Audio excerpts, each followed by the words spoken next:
Hello, and welcome back to Unified Collegiate League 2024.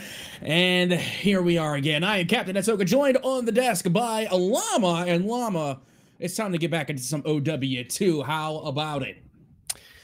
It's time, and I'm excited. I've been waiting my whole week for this. I had to wait a whole weekend, whole week, and finally back to Monday, which isn't, some people's favorite day, but it's my favorite day because we get to play some Overwatch. I'm doing good. How are you doing today, Captain? Yeah, don't get me wrong. Like I'm definitely not looking forward to Monday, but Overwatch 2 does make my Monday a little bit better. Actually, it makes it a whole lot better, to be completely honest with you. Yeah. So I'm there with you, but overall, no, I can't stand a Monday. So thank goodness we have Overwatch 2 here at Unified Collegiate League. But no, I am doing absolutely fantastic. Cannot wait to get this one underway because the first 2 weeks have been going pretty well, and now we are going to continue on. And also, friendly reminder is that we just don't do Overwatch. Again, last week we got to cover several esports titles, and throughout the week we're going to continue to cover even more. So again, Unified League is just going to be covering all our bases, crossing our T's, dotting our I's, and making sure that we get the best esports coverage possible within the collegiate realm of esports. So Llama, what is on the docket for tonight?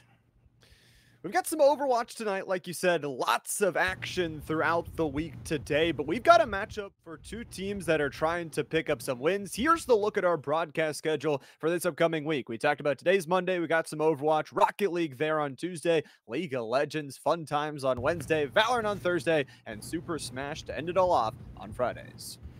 Now, you see, I was lucky this week because I got to do Monday for Overwatch. I did some Rocket League on Tuesday, and then because Beautiful Crow, one of our colleagues there for Smash couldn't make it, so I filled in for Crow. So I got really lucky this week, or last week rather, and I was able to, be there for at least 3 out of the 5 titles that we covered throughout the week. So again, got pretty lucky. But let's get ready to take a look at tonight's matchup today here for Overwatch 2. And we are taking a look at Grandview University versus Mount Saint. Hopefully, if I'm not mistaken, that should be our lineup going into this one. Let's see. That sounds about right. Yeah, it is correct. Mount St. Mary's versus Grandview. Yeah, I'm saying because I see like MSMU, and I'm like, okay, that's got to be Mount St. Mary's, right? Mount St. Mary's University taking on Grandview University.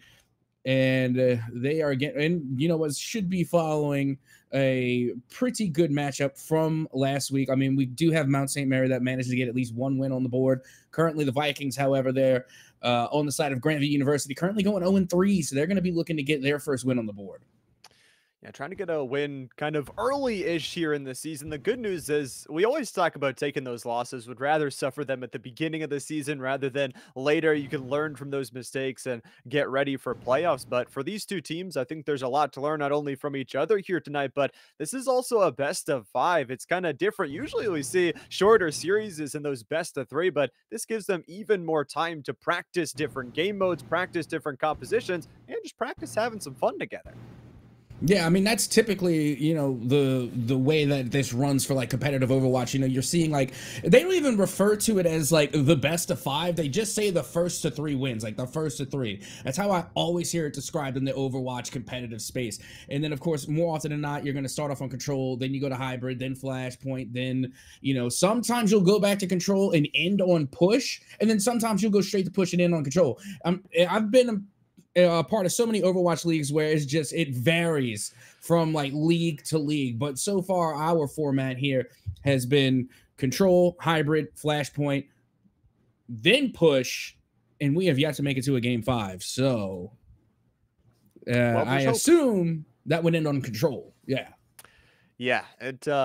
I do hope we get more games. That's what I always love to see. More games, more maps, more opportunity for the players to play, more opportunities for us to watch some amazing Overwatch. But it's all up to them, like you said, to see if we'll get some more of those maps. And honestly, it'd be interesting to kind of see, especially starting out with Control, as you talked about. It's always one of those feeler modes that it's a little bit different. It has no payload involved like Hybrid and Push Escort do, so it doesn't have as much cover. Your team fights are team fights with no cover. Yeah, and honestly, just one of my takes is that I think Control is probably like the most bare bones form of Overwatch competition that there is. Like, don't get me wrong, yeah, Escort and Hybrid, sure, you know, again, that is very competitive Overwatch there, but something about Control just hits a little bit different. And you know, speaking of hitting a little bit different, you know, we're currently in the season of the Ram Rush meta, particularly with Juno. But you know, we've been seeing a lot of Ramattra lately as well. It's all part of that meta that we were talking about. Again, Juno being able to get the speed boost to Remy, and then just constantly being able to lay down the heals, and of course the DPS, because Juno is cracked. Again, this is probably one of the quickest assimilations into the competitive meta I think I've seen for a new character. Other than that, it may be Moira, just because Moira is so heavy DPS. But with the addition to Juno, I mean, they just assimilated so quickly into the meta for competitive Overwatch. It's absolutely insane. Absolutely is. It's kind of cool because, like you said, we don't often see that. Usually the new heroes do need a tweak either here or there to find themselves in the competitive meta, but speed has been one of the biggest things that a lot of heroes in Overwatch don't have. It's pretty much Lucio and that's it. So to see these compositions kind of evolving, and you talk about not only someone that provides speed, but as we saw in week number 1, someone that can provide damage as well. So it just adds an extra layer to what these teams are going to build. But it also could be that now the teams have had some experience playing. I know they've been playing in ranked and grinding their hearts out to get the experience down, but they've had some experience playing against other teams, trying against it, and now maybe they'll bring some counters in week 3. Yeah, you know, tis hoping again that we're going to be able to see, you know, some type of answer for this Ram Rush meta. And don't get me wrong, we have seen different tanks arise. Like usually, you know, you'll see like the Reinhardt come out. You know, actually, I've been seeing a lot of Reinhardt come out lately, but we really are trying to figure out what the counter is going to be to this Ramattra Juno combination. I've been seeing it far too often. Diva, of course, Diva's never going to go away. Diva always has been a part of the meta, will continue to be a part of the meta, is not going to be going anywhere. Like, yeah, you could sub off. Like, I've seen like some switches, you know, subs being made in between where they'll switch from like Diva and then they'll bring out the Rhine or, you know, the Orisa or, you know, whatever. But Diva has been a tried and true since season 1. Not going to be going anywhere, and they're still here in this current season as well as part of the meta. So again, a lot of different options to take as we get ready to head into our first match on Monastery. We're going on into Nepal, getting ready to go. And we are into map number 1 here for the UCL week number 3. Gonna be pretty exciting, I feel like, for these two teams to battle it out, like we said, kind of get this feeler to start things out. But we wished for it. We were hoping for a counter. Maybe the counter to Juno is another Juno.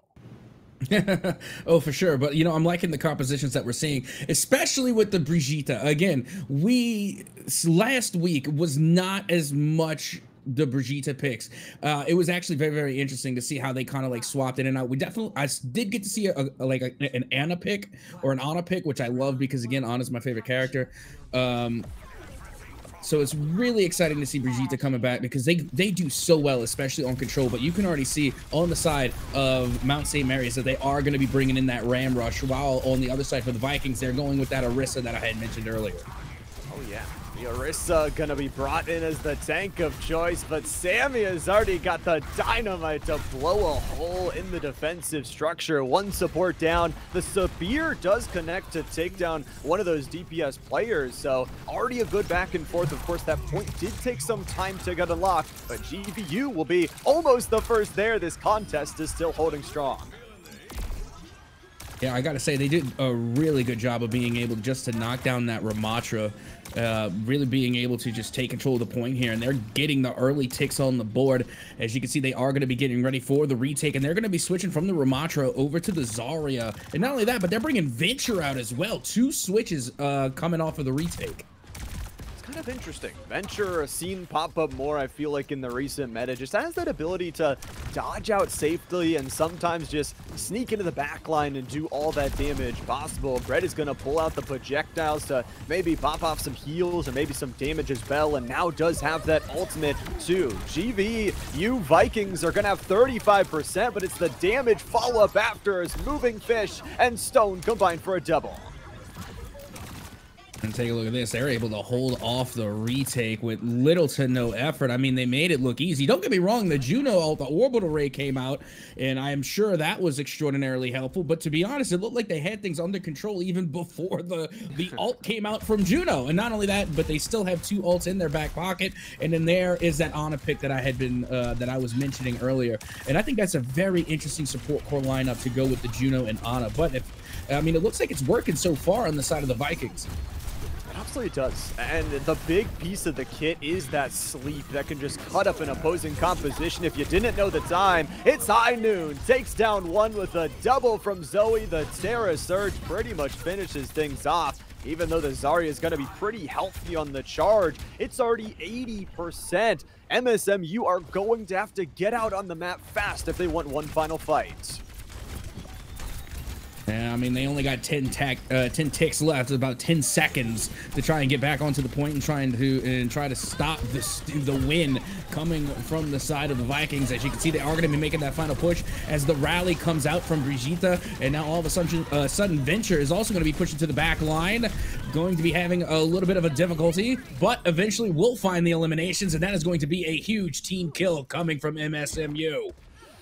99% on the GVU Viking side, but the stall is good enough. They're gonna have to win every fight from here on out, and they used a lot of ultimates to get it done, but it is a fight win, and we know how momentum can go here in Overwatch. Zoe had a double in one of those previous fights. We'll see if that blade can pick up more here in this next one.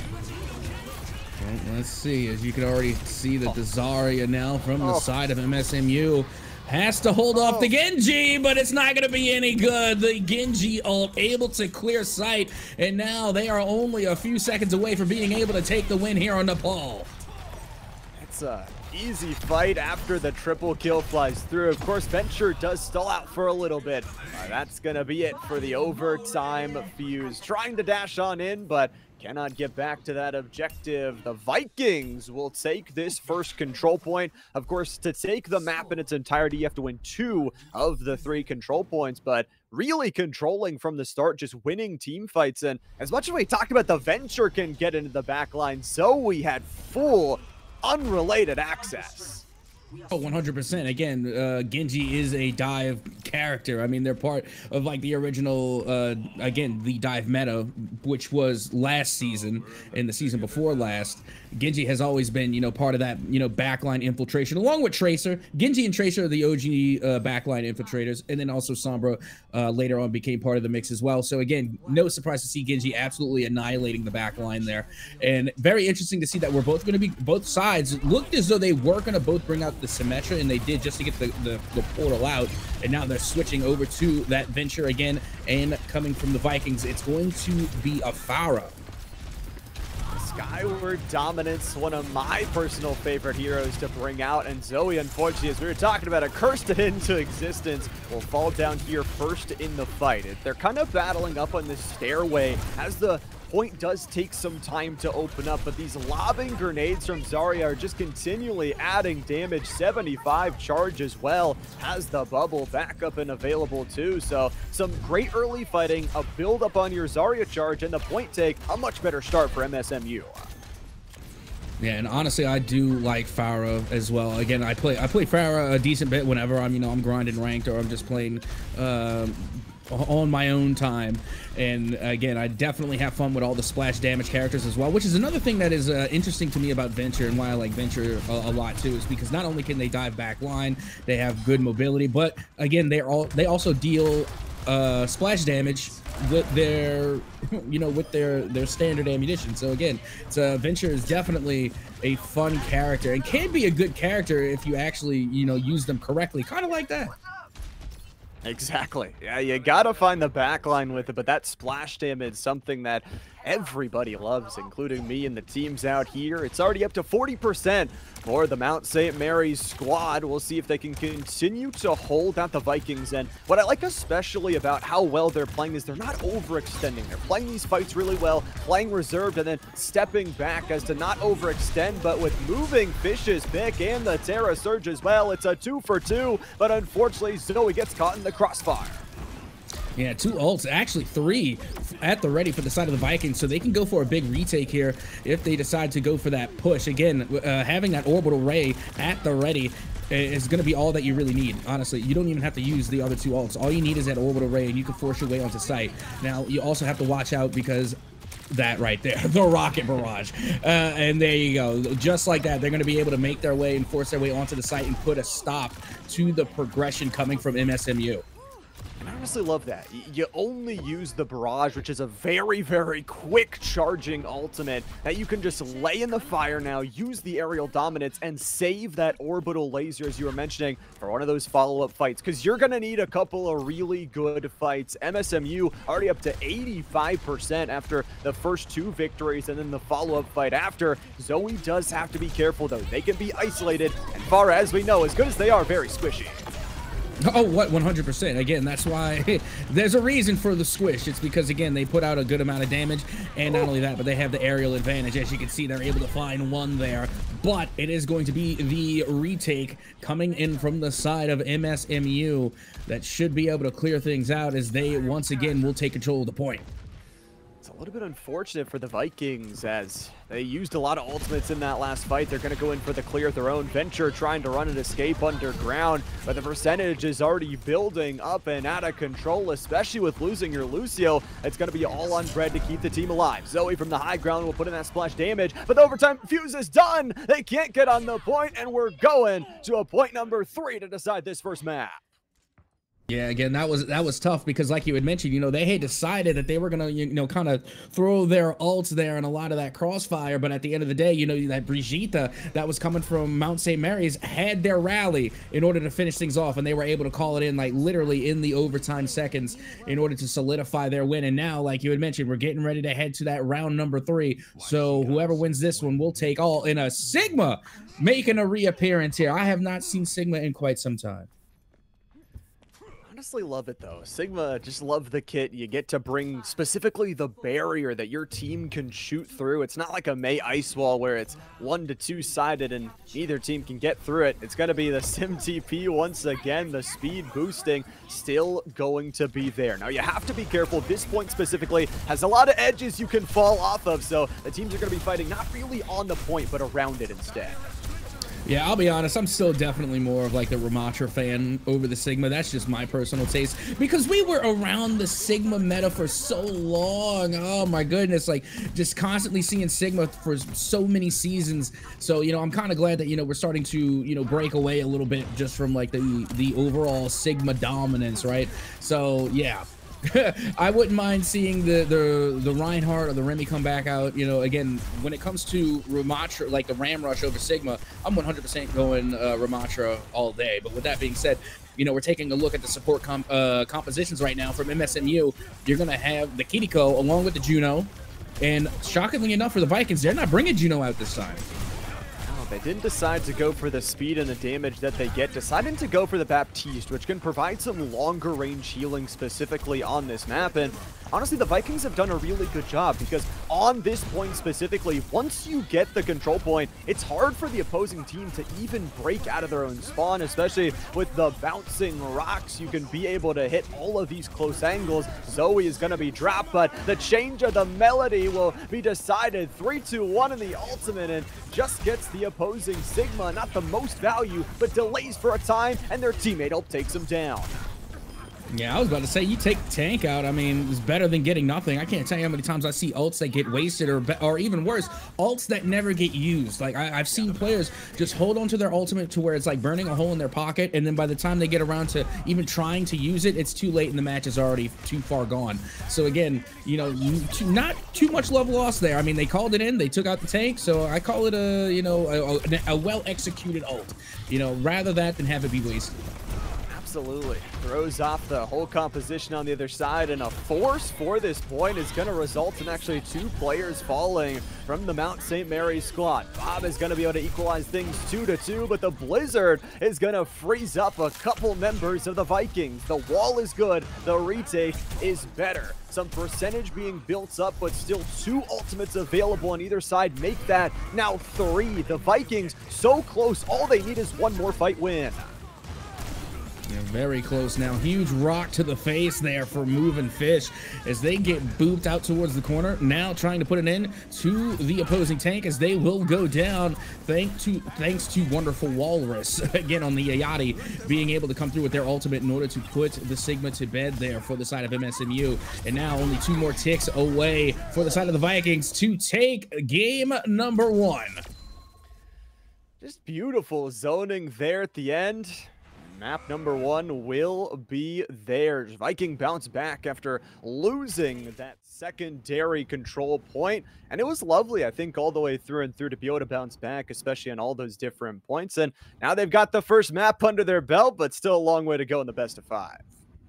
Absolutely. And now we get to go to Kings Row. I say that because I am assuming that we are going to go to Kings Row, because every time I'm on hybrid, more often than not, we go to Kings Row. If we don't go to Kings Row, I'll be surprised. But I'm gonna call it now. I'm calling it now. We're probably going to head to Kings Row. But with that being said, I'm also wondering how that composition will fare, because again, there was a time where Sigma, was definitely favored on Kings Row. But I will say that Reinhardt has always been a tried and true for me on Kings Row. Always a good time, always fun. And then D.Va. I'm actually surprised we did not see a D.Va throughout that entire time there on Nepal. I was expecting the D.Va pick to come out, but it didn't. So we'll see. Who knows as we get ready to move forward into our next game. I mean, D.Va's got that defense matrix that just eats alive projectiles. So always surprised when I don't see it out there. But as you mentioned, Kings Row does add a little bit of interesting composition changes, as unlike the control point, as we just saw, it has a lot longer sight lines where sometimes we see the Widow v Widow battle, which is always very, very exciting, but can also test the DPS players. We saw multiple players from the Vikings try different things and play very well on different heroes. That's what it takes. You need to be very versatile. Absolutely. Now, I completely understand, if you're starting on the offensive side and then you go into the Widow's Peak there to start things off with your Widowmaker, sure. And then, of course, having a Widowmaker on the other side, that could be effective too. But at the same time, though, if I'm defending in this particular instance, I would much rather have an Ashe. That's just my type of flavor. That's what I like. I like having an Ashe on my defensive side on Kings Row. Again, they are a little bit more versatile. They don't need to have that big long distance in order for them to do damage. They could do a lot better from that medium to even close range, because you have that dynamite, right? And then you can also create a lot of space being able to use the sawed-off shotgun. And again, Ashe has a much higher fire rate. So again, I think they have that little bit of a versatility to operate better in close quarters. So again, if I was on the defensive side going into Kings Row, I would want Ashe to be my long-range gunner. And then if I'm on the offensive side, starting things out, of course, you're going to take the Widowmaker up to Widow's Peak. You have to. I mean, it's a tradition on Kings Row, and you don't got to break that here today. But yeah, you mentioned the Ashe kind of provides that more consistent DPS, where the Widow is like, you're hitting the headshots or nothing else. Like, you really can't get value unless you get those full charge shot off. And as well, you kind of talk about the ultimates where, sure, seeing enemies through walls, that's pretty cool. But a big, beefy guy just running at your opponents, that's even cooler. Oh, absolutely. Bob can completely take over control. And that's the thing about hybrid. That's why it's called hybrid, because you start out trying to take a control point and then all of a sudden it becomes an escort match. So again, when you have Bob, you can literally take control of an entire point. So, I mean, all that's left is for the players to make the decision on who they will be bringing in here. And who would have guessed it? Who knew we're going to Kings Row? Cap was right. We're going off to Kings Row for map number 2. Of course, the Vikings took the first one, and if they win this one, they would be on series point, headed into push. So we'll see how things go. Like you mentioned, though, this is a little bit different. It's the hybrid. We have the control point mixed with the escort, and it's important to note as well that it's not just a one-sided map. We get to switch sides. The team that starts on attack gets to switch to defense after they do their job. All right, now this is going to be very interesting because they're bringing in a Xin and an Ana composition. I don't know how I feel about this, to be honest, coming from the Vikings. Like, don't get me wrong, they were able to win the first map, and clearly every single player and in the entire team 100% better than me. Like, I'm doo-doo at this game, right? However, my only observation is that it is very focus heavy healers. Again, Ana and Zenyatta have to specifically target you in order to get the heals. There's really no splash heal. There's no area heal, very specific. So you, again, especially with Zenyatta, they don't put out, you know, the biggest numbers of healing unless they're bringing out Transcendence for their ultimate. So again, this is going to be, in my opinion, going to be a little tough for the support core that coming from the Vikings. Yeah, you're going to have to keep those heals going. I mean, Mei has those self-sustainability abilities with the Ice Cube and that ability to just delay it with the healing, but we'll have to see. It's looking like the Zarya trying to get as much charge as possible to start things off, or MSMU trying to bring this aggressive composition, and already the Ashe takes down the tank. For the defenders here, it's really tough because you're the ones that spawn further away, so with all this early take, it's beautiful. One more to take down, and this just might be the full control point. Yeah, and you were talking about Squishy earlier. You want to talk about Squishy? Look no further than Zenyatta. My goodness, like Zenyatta could be taken out by a strong gust. You know, just a strong gust of wind, and then, you know, Zenyatta's going back to spawn. And speaking of, that's why we're seeing Bread now from the Vikings deciding to switch to the Juno. And again, no surprise here. This is what I like to see, and I don't mind the Ana pick at all. I love Ana, especially when you're going up against a Rhine or any big beefy tank for that matter. Because if you're able to hit that anti-nade, my goodness, Ana is just amazing. So, and also the sleep dart as well. So again, love the Ana pick. Let's see now if having Juno is going to make things better.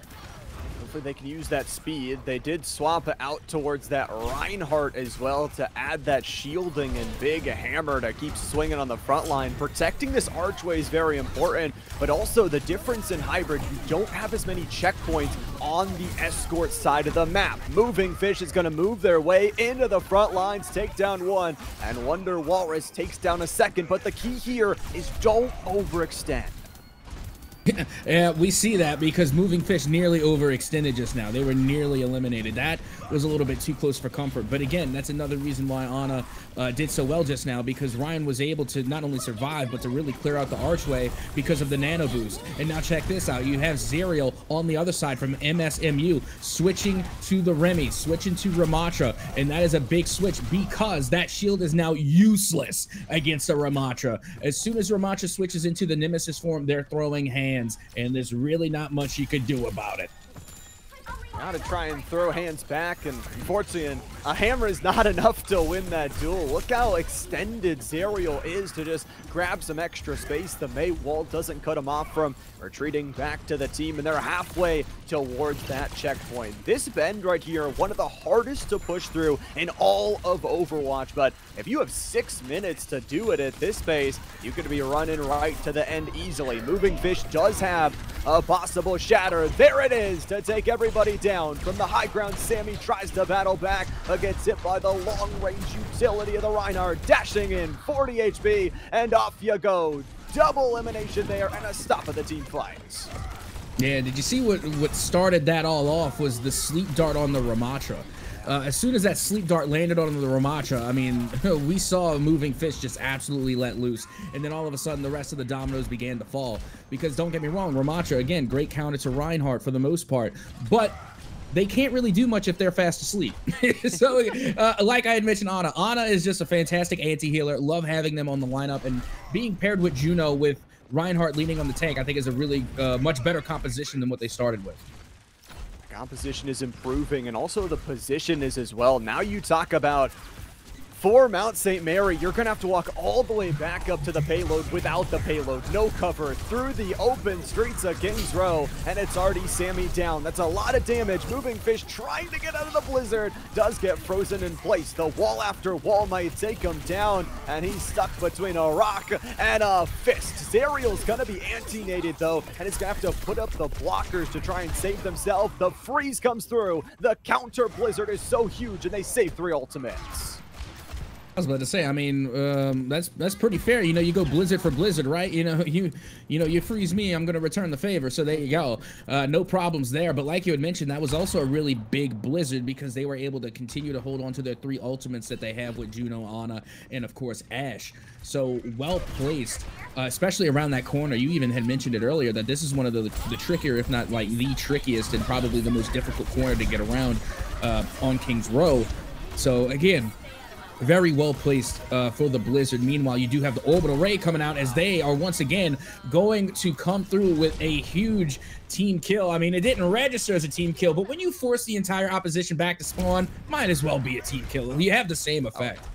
Oh yeah, a little bit delayed, but they send everybody back, and only 70 seconds are left on the clock here for Mount St. Mary's to try and get their way forward. And as well, the Earth Shatter was saved at the end of that fight. An absolutely game-changing ultimate. Zariel has got an ultimate of their own, and they're going to use the fisticuffs to put in half of the health bar of their tank opposition. It is now or never for this team fight. The annihilation is coming through, and that damage is going to start to ring in, but the long angles will still continue to pay off for Hog Runestone. A double to start things, a 2-for-1. Zariel cannot clean up red as the whole backline falls.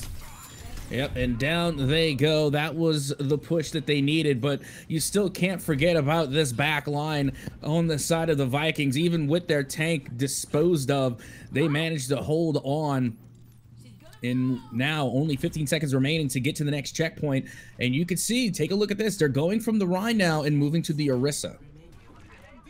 Interesting swap up here right at the end with only 5 seconds left to go. Sammy switching up to the Widow, but is just taken down before anything. Zoe, the backline thief of joy, makes it a 5v4. And now the dive, the pincer attack, and back into the ground as Hog Runestone cleans up the front line. Pops back out, and everybody else can't make it back to the payload. The defense is complete for the Vikings. Now they gotta see what they can do on offense. You see, and this is why I think people need to put respect on Venture, because again, I have heard some, some smack talk for the Ventures out there, and I'm sorry, but I can't stand for it. Like, is Venture like an OP or even like necessarily a meta character? Maybe not, but they still have their niche. They have their areas of the game where they fit in nicely, and being able to dive that backline, especially when you're a very sneaky Venture, being able to take out the Widowmaker, take out the Kiriko, and then also being able to draw Zarya, away from the payload. I just think Venture definitely has their place in the game, and I think they're a fantastic DPS. Once you learn how to use them, again, it's not a character that you're just going to pick up and, you're just going to go at it. You got to learn situational awareness. You got to learn when to use Venture and when not to use them. And clearly the Vikings finding the success, and you talk about not only diving the backline, but it's kind of like the Doomfist effect where like it's not only a dive, but it's coming at you from like these weird aerial angles that you're not always used to hitting. So of course we are going to switch the sides up. The Vikings are going to get their own chance to try and play this offense. Cap, we're not going to overtime. It's either MSMU holds or Vikings push towards that checkpoint they need to. Yeah, and you know what? I'm going to be honest. They just need to get rid of the Zen. I'm sorry. Like, we saw it in the first round coming from the Vikings, right? And then what happened? They got absolutely steamrolled, and then they immediately switched off the Zen, and then all of a sudden they're putting up a fight. I'm sorry, but that Zenyatta is not going to be doing you much favors. And I was a Zenyatta main. Like, when I first started playing Overwatch, back in Overwatch 1, I love Zenyatta, but in a competitive sense, it just doesn't translate. Sometimes it does, but just not here. Not at this particular instance, not here on Kings Row. It's not going to happen. I love Zen, but keep in mind, I am a filthy casual, okay? This is a competitive scene. This is a competitive stage. You've got to bring out the A game.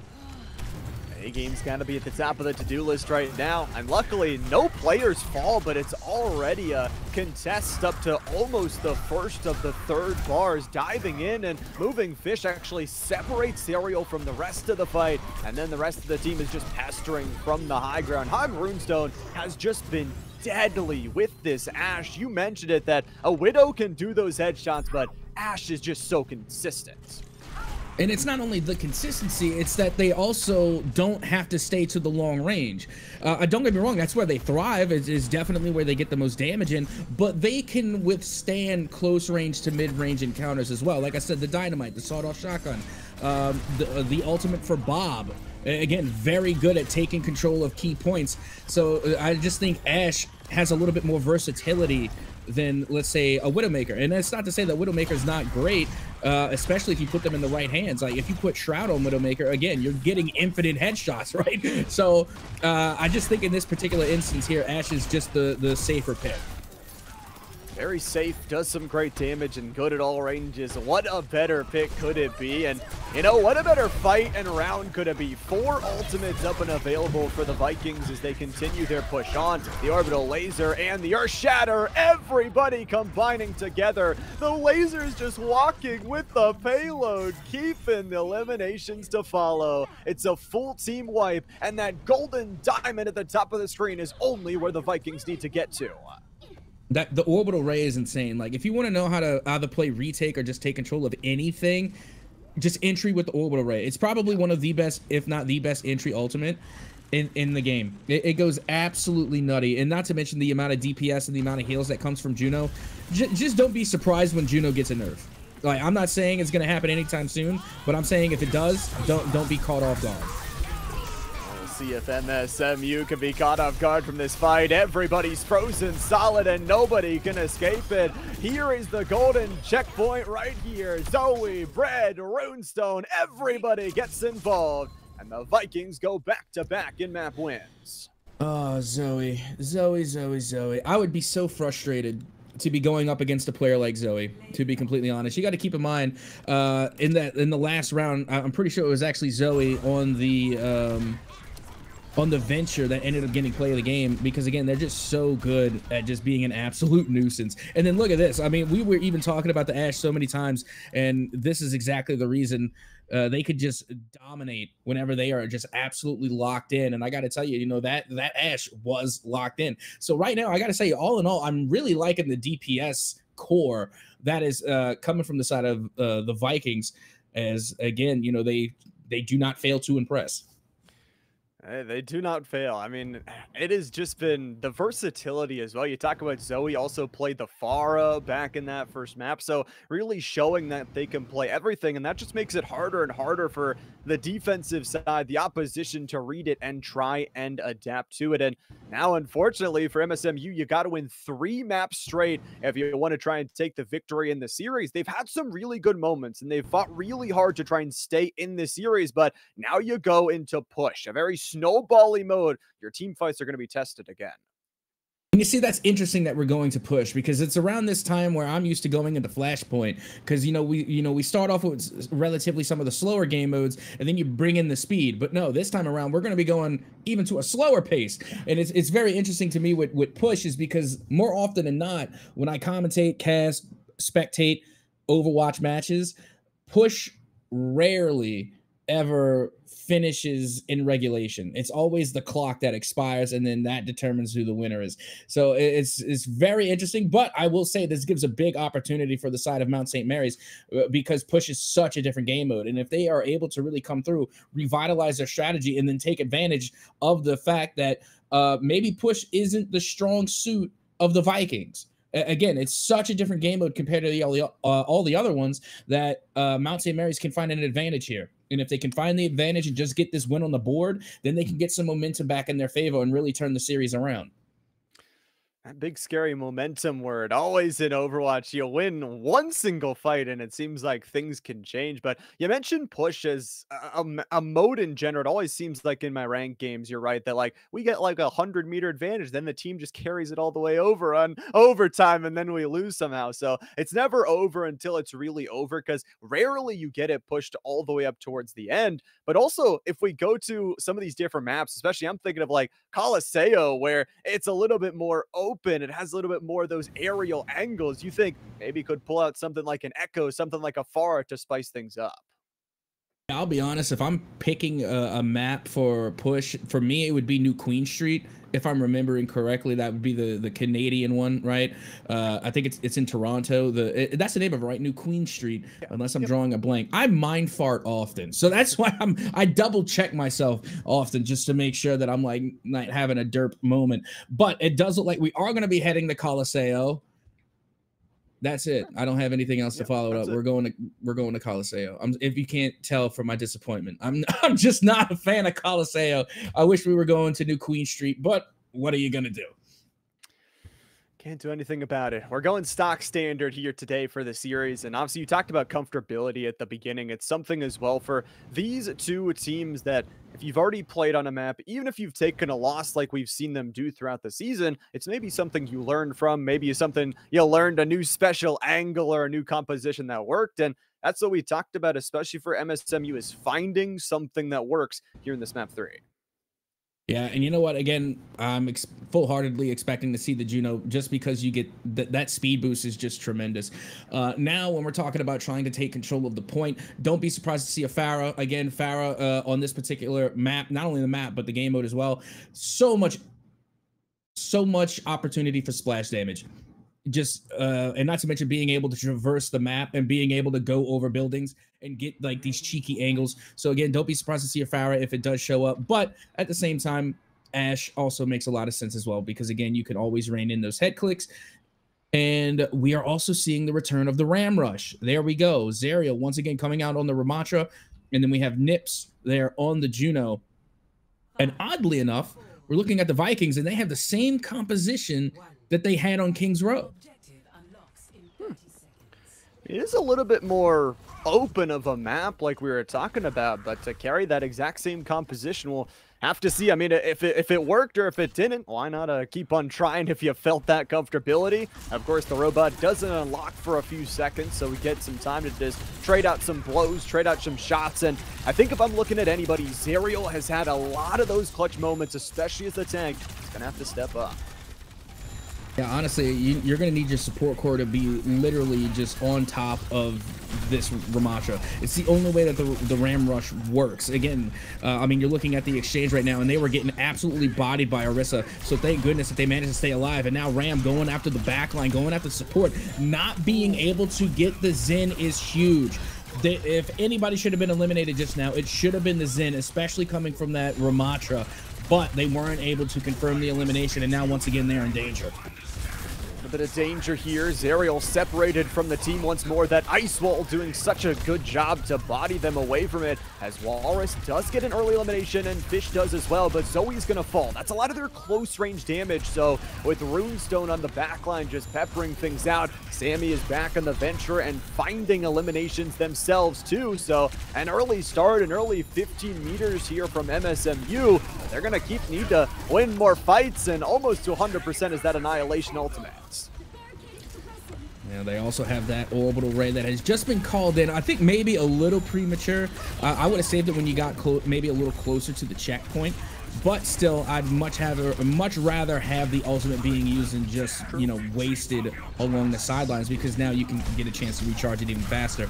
But here we are again, the Transcendence now coming out here for the side of the Vikings as they look to retake control of the robot. Trying to use their ultimates to the best of their ability, but the problem is it's two ultimates on the other side, but both players that use them immediately get removed out of this mid-range composition. Runestone is back after the early death and is on a double kill, assists on the final as well. And we just saw Bob pop on the other side, and now Runestone has a Bob of their own. And they also have the Blizzard, and they have the Orisa ult as well, as the robot slowly but surely is going to be moving the other way.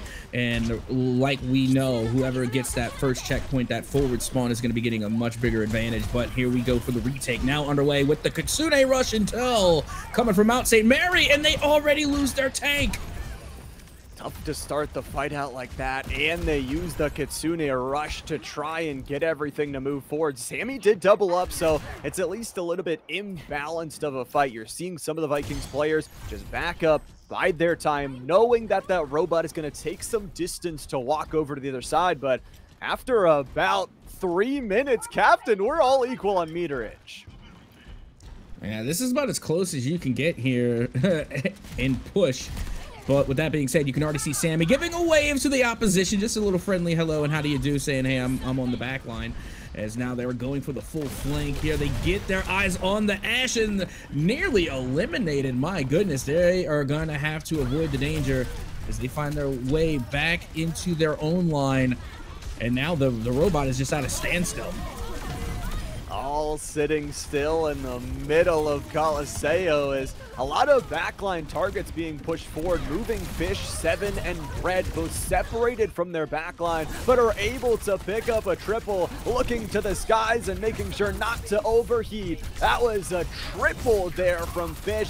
Throws the spear as well, trying to win the 1v1, but doesn't have the heals anymore from Bread, so nobody really a net winner of that fight. Vikings get a little bit of distance, but it looks like the tank and Zerial will back up to the squad.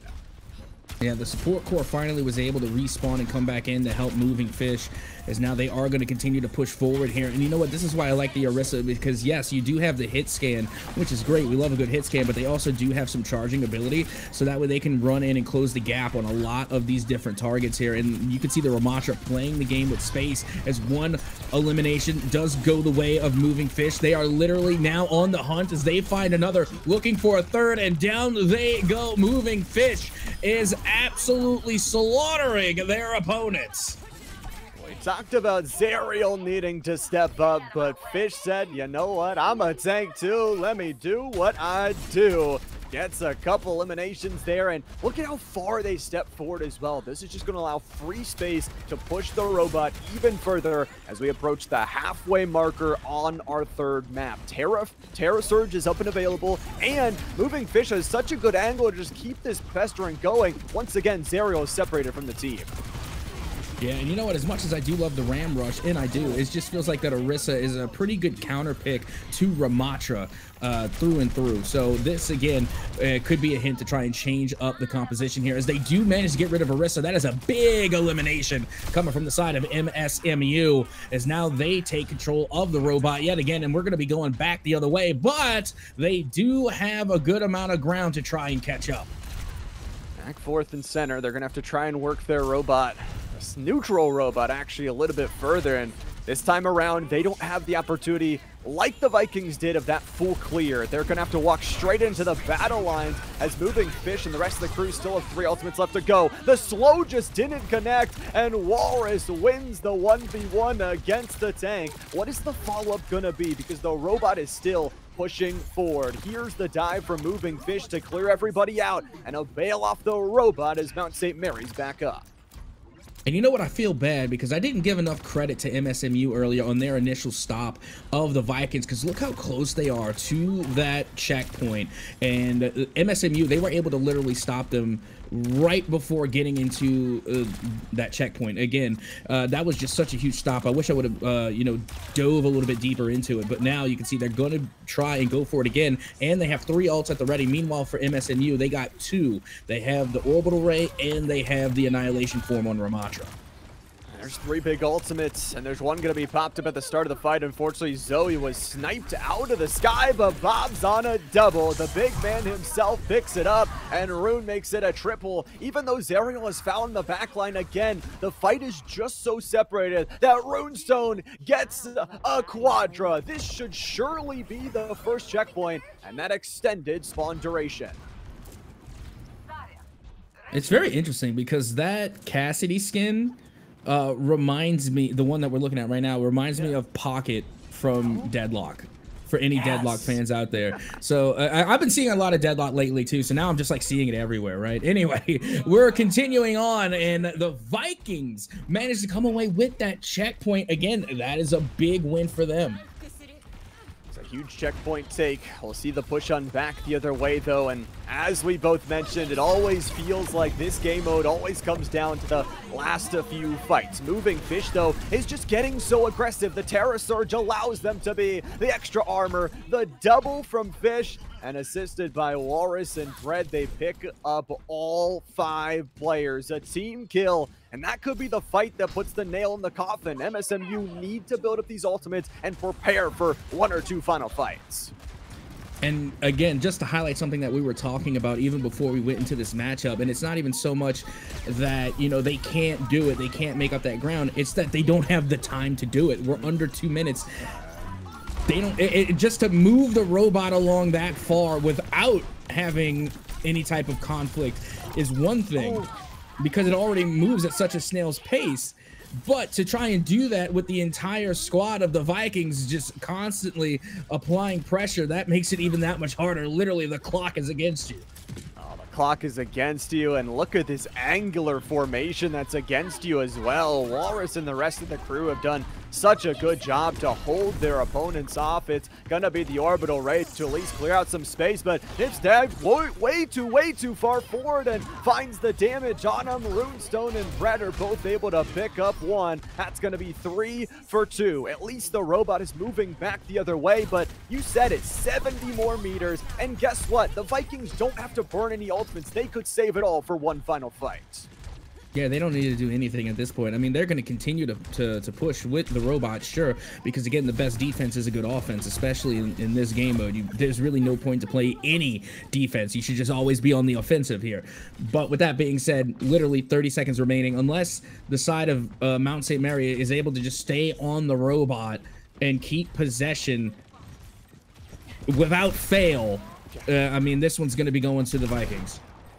Of course, the Vikings are already up those 2 maps. This could be the series right here for them, and a catch on towards the back line. Ash could be the start of the end. They're trying to clear things through. The Venture survives for long enough, and Sammy's able to survive back with the healing of the backline. Double ultimate was used. The Graviton Surge pulling everybody in from every which way, but the battle back from the Bob, the Blizzard, the damage, and the firepower of the Vikings. A Terra Surge in victory formation as the Vikings will take the 3rd map. Like, yeah, I mean, we understood that you brought the Zarya ult. You had Venture on the back line, but what about Bob? You forgot about Bob. Yeah. Bob came in, picks up another 2-piece, right? And then all of a sudden, you run out of overtime, and then it is a GG. And no surprise to see that Moving Fish. Moving Fish actually did an emote at the end of the play. So completely understandable why they get play of the game. They had so many plays where Moving Fish was just absolutely on a warpath, especially when that Ramattra was initially out. They managed to get a beautiful team wipe and also compliments of the support core as well, because you can't keep your tank up without the heals in the back line. But Moving Fish, again, definitely a consistent piece of the puzzle there for the side of the Vikings as they come through and get their first win on the season. It was a big win, and they showed some good things. I think, like we talked about, good to take some of those losses earlier on in the season so you can improve from it. You can kind of change out what you need to. And honestly, I don't know if they were practicing this week, just expanding the hero pool, but playing very, very good on a bunch of different things, on a bunch of different maps, and even when their opponents were picking what they were going to play on too. So I just got to say, all around a good victory, but for MSMU, they were really fighting, even though it was a 3-0. I think that's a deceptive scoreline. Yeah, it is, and keep in mind that MSMU came into this with a win on the books already. So it was interesting to see that they had already gotten a win, and now we're finally seeing the Vikings get their first win. So I'm interested. I'm kind of curious now on how this team was taking 3 consecutive L's back to back from the Vikings, because the way they played tonight, that looked like a winning team. I'm surprised they don't have a better record, and who knows, maybe from here on out their record will continue to improve. That's a possibility. You never know. With the Unified Collegiate League, we know there are a ton of great teams and a ton of great talent that are battling to try and pick up some of those wins. So who knows? Maybe at a tough schedule, and we'll see if they are able to build it on back up at the end. But that is unfortunately the end of the action here for Monday today. But Captain, we've actually got a whole week of games. It is just the start. It most definitely is. Just got to remember that, again, today was Monday, so we did our Overwatch 2. Tuesday, they do have some good old-fashioned Carball, which is Rocket League. Wednesday is League of Legends. Thursday is Valorant. And Friday is Super Smash Bros. But with that being said, we are going to be taking a quick short break. And when we come back, we're going to try and get you an interview with one of the players from the Vikings. So do not go anywhere. We will be right back after this break.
We're not live, right?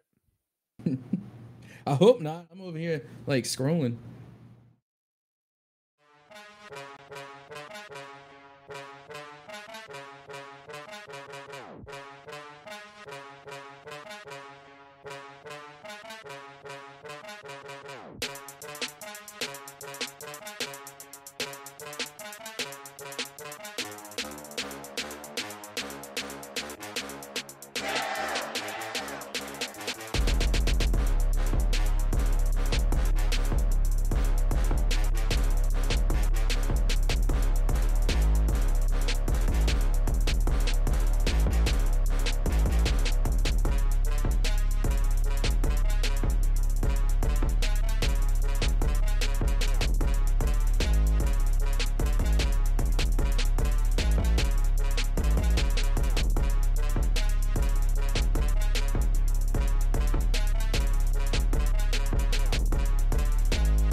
I mean, you didn't look new, I'll tell you that after the first match we got to watch you. I really want to talk because even though you talk about the team being new, it felt like to me and Atsoka, you guys were kind of playing everything. Is versatility a key point for you guys when you play?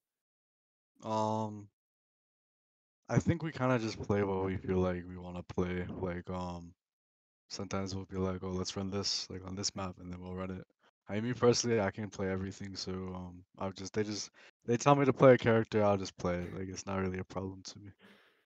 Okay, I like it. You know, aids in the team communication to be able to play everything, but you could play literally everything, so that's good to know. I want to know more about your name. How did you get the Moving Fish 7 gamer tag? Yeah, I mean, there was a point where I was really sad, and I was like, you know what? I think it'd be great if I had a name, that would make someone smile, Oh. and so I chose this one. Yeah, well, I got to tell you, it definitely made me smile quite a few times, especially seeing the plays that you were making. Again, a couple of those followed by some emotes. I noticed. I saw the emotes out there. I seen them because again, some of those were the play of the games as well. So again, well done. But before we let you go, I got to let you get at least one moment. Any shout outs that you would like to make? Any recognition you want to give? The final words. The floor is yours. Shout out to my team. We've really been playing a lot better recently. I think we'll probably place pretty high at least with all the things we plan. And just want to take the moment to say that Jesus loves you, and anyone watching, you just know you are loved. Well, thank you for sitting with us and joining us on this interview. Again, congratulations on the win tonight, and we will be seeing you next week. And you know what? Good luck in all your future games. Thank you. All righty, All right. Llama. Well, that should just about wrap things up for us. You got any parting words for the folks at home before we say goodnight? Hit the follow button. Make sure you turn on those notifications. We've got a whole entire week full of games that you guys are not want to miss. And I know we also shouted out production earlier, but again, shout out to Honesty in the background, making us look beautiful with all the beautiful observing as well. Here's your team for tonight. If you want to go follow us over on X, can do that, and follow Unified over on all the socials to get those live notifications and all their other content pieces as well. Yeah, well, with that, I do believe it's time to bid our wonderful viewers an adieu and good night. But also just want to give you a quick one more reminder of all of the games that we have going on throughout the week. Monday, of course, is Overwatch 2. Tuesday is going to be Rocket League. Wednesday is for League of Legends. Thursday is Valorant.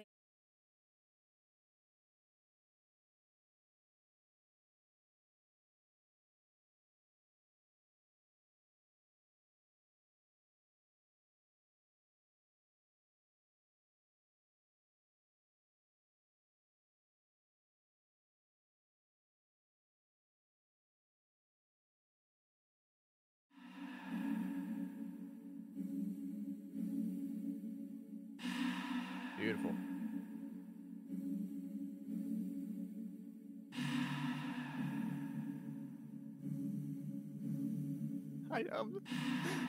If I known that was gonna be his answer, I might not have asked that question about the game. Oh, what? I ain't mad at, bro. Let him get his little thing. Because now it's all good and gravy. Because now we can interview someone, and then they can just come up and say "Hail Satan," and then we'll have a we'll make a thing of it. Like, I was like, What? What did I just jump into? I was like, No, I was just cracking a joke. I was just making. Yeah, that was I was sad. I'm like, oh god, I didn't mean this. I didn't mean to bring that up. well, I think he kept it cheery, Yeah. I liked it. I mean, his name made me smile. I enjoyed it. I'm just curious if someone is gonna come on and just say like "Hail Satan" at some point. Yeah. That definitely, I guess everybody gets their moment to say their piece. So interesting. I mean, because trolls be trolling, bro. Like, they'll do it. Yeah. I can't. You know, that's the worst part is I can't tell if he was trolling hard or if he was. You know, I assume he was. I mean, homie was giving out good vibes though. He said, "Just know that you were loved." I was like, you know what? I vibe with that. That's good shit. Yeah. Somebody maybe needed to hear that. Anywho, I'm hungry and I'm gonna go eat chicken unless there's anything else. I gotta go cast Rocket League. Yeah, that's tomorrow. Sounds great for both of you. Thank you very much, guys. Yeah, thank you all. It was amazing. Look forward to next week. All right, peace. Yeah, have a good one, guys.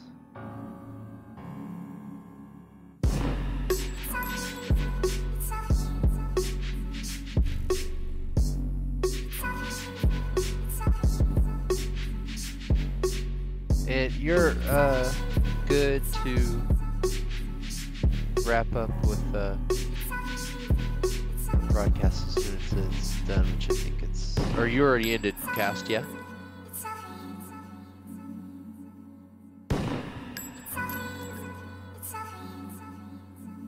Okay, yeah, you should be good to stop now. If everything's already rolled as far as the admin touch, so.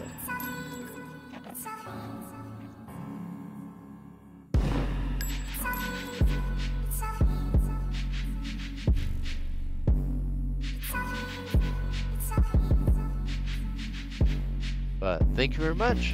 You have a good night.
Hello. How was it? No. Oh no. I'm sure it wasn't bad.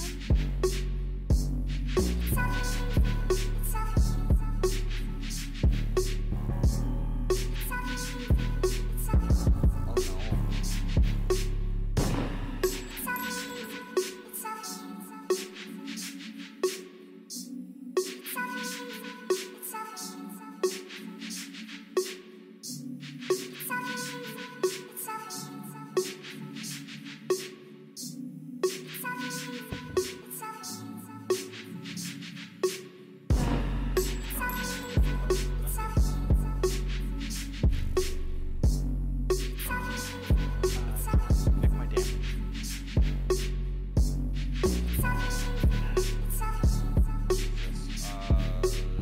You've been getting a whole lot of answers that you love, huh? Yeah, so much.